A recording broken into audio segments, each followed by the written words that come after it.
എനിക്ക് പിന്നിൽ കാണുന്ന ഈ ഓരോ കൊടികളും എന്താണെന്നറിയോ? ഇത് ഓരോ ഭക്തരുടെയും ആഗ്രഹസാധ്യത്തിൻ്റെ കൊടിയടയാളങ്ങളാണ്. ഇത് പാലക്കുറുമ്പ ഭഗവതി ക്ഷേത്രം, ഒളവണ്ണ, കോഴിക്കോട്. ഞാൻ ആദ്യമായിട്ടല്ല കേട്ടോ ഈ ക്ഷേത്രത്തിൽ വരുന്നത്. പക്ഷെ കൊടി തൂക്കിയത് കാണുന്നത് ആദ്യമായിട്ടാണ്. വിശേഷങ്ങൾ പറയാം വഴിയെ. ഈ ക്ഷേത്രത്തിന് ഒരു പ്രത്യേകതയുണ്ട്. അതെന്താണെന്നറിയോ? നമ്മൾ എന്തെങ്കിലും കാര്യം അല്ലെങ്കിൽ ആഗ്രഹം ദേവിയെ മനസ്സിൽ ധ്യാനിച്ചിട്ട് ആഗ്രഹിക്കുക. ആ കാര്യം അടുത്ത വർഷത്തെ ഭരണിക്ക് മുമ്പ് സാധിക്കുകയാണെങ്കിൽ ഭഗവതിക്ക് കുംഭഭരണി നാളിൽ കൊടി കൊടുക്കണം. ജാതിമത ഭേദമന്യേ ഓരോ വിശ്വാസിയുടെയും പേരെഴുതിയ ആഗ്രഹസാധ്യത്തിൻ്റെ കൊടി തോരണങ്ങളാണ് ഈ പാറിക്കളിക്കുന്നത്. പാലക്കുറുമ്പക്കാവിലമ്മയാണ് ഇവിടുത്തെ പ്രധാന പ്രതിഷ്ഠ. മനുഷ്യ ശരീരത്തെയാണ് കറുപ്പും വെള്ളയും മഞ്ഞയും ചുവപ്പും കലർന്ന ഈ ഓരോ കൊടികളും പ്രതിനിധാനം ചെയ്യുന്നത്. കുംഭമാസത്തിലെ ഭരണി നാളിൽ ഓരോ ഭക്തനും തൻ്റെ ആഗ്രഹസാധ്യത്തിൻ്റെ അടയാളങ്ങളായി ദേവിക്ക് സമർപ്പിക്കുന്ന കൊടികൾ ആഴ്ചകൾക്കുള്ളിൽ അമ്പലപ്പറമ്പിൽ നാട്ടും.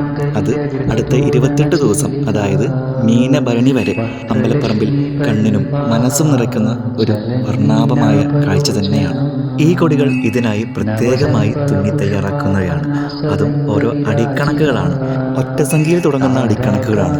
1, 3, 5 തുടങ്ങി 23 അടി വരെ എന്നാണ് എൻ്റെ ഒരു അറിവ്. അത്രയും വലിയ വലിയ കൊടികൾ ഇവിടെ നമുക്ക് കാണാവുന്നതാണ്. അപ്പോൾ നിങ്ങൾ വിചാരിക്കും, തൃശ്ശൂർക്കാരനായ എനിക്ക് കോഴിക്കോട് എന്താ കാര്യമെന്ന്. ഞാനും കൊടുത്തിട്ടുണ്ട്. എനിക്കും നടക്കില്ല എന്ന് തോന്നുന്ന 2 ആഗ്രഹങ്ങൾ ദേവി എനിക്ക് സാധിച്ചു തന്നിട്ടുണ്ട്. ഞാൻ വർഷങ്ങളായിട്ട് ഇവിടെ വരുന്നതാണ്. പക്ഷേ എന്നിരുന്നാലും ഞാൻ 2 തവണ മാത്രമേ ആ ആഗ്രഹം വിചാരിച്ചിട്ടുള്ളൂ. അതുപോലെ നടന്നിട്ടുമുണ്ട്. കുംഭഭരണിക്ക് കൊടി കൊടുക്കാൻ ഞാൻ വന്നിട്ടുണ്ട്. പിന്നെ അടുത്ത ദിവസങ്ങളിലാണല്ലോ അത് നാട്ടിയതായി കാണപ്പെടുന്നത്. അതുകൊണ്ട് എനിക്കത് കാണാൻ പറ്റിയിട്ടില്ല. പക്ഷേ ഈ വർഷത്തിൻ്റെ പ്രത്യേകത എന്ന് പറഞ്ഞിട്ടുണ്ടെങ്കിൽ കൊടി നാട്ടി ഇത്രയും വർണ്ണാഭമായുള്ള കാഴ്ചകൾ കാണാനുള്ള ഭാഗ്യം എനിക്കുണ്ടായി.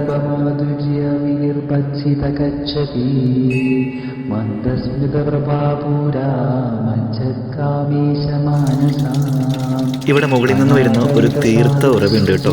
വർഷത്തിൽ ഒരിക്കലും പറ്റാത്ത ഒരു തീർത്ഥ ഉറവ്.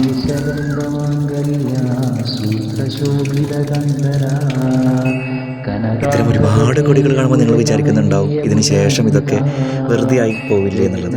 അങ്ങനെയല്ല കേട്ടോ. ഇത് കോട്ടണിൽ ഉണ്ടാക്കുന്ന കൊടി തോരണങ്ങളാണ് കേട്ടോ. അപ്പോൾ അതുകൊണ്ട് പിന്നീട് ഇതിൻ്റെ ചായങ്ങളൊക്കെ ഇളകി പോവുകയും തിരിയും പന്തവും ഒക്കെ ആയിട്ടുള്ള ക്ഷേത്ര ആവശ്യങ്ങൾക്കായിട്ടും ഇത് ഉപയോഗിക്കാറുണ്ട്. എൻ്റെ ഓരോ കാഴ്ചകളും പുതുമയുള്ളതാണ്. ആ ഓരോ നല്ല കാഴ്ചകളും നിങ്ങൾക്കായി. അപ്പോൾ വീണ്ടും കാണാം മറ്റൊരു നല്ല കാഴ്ചയും നല്ല കാഴ്ച വിശേഷങ്ങളുമായി.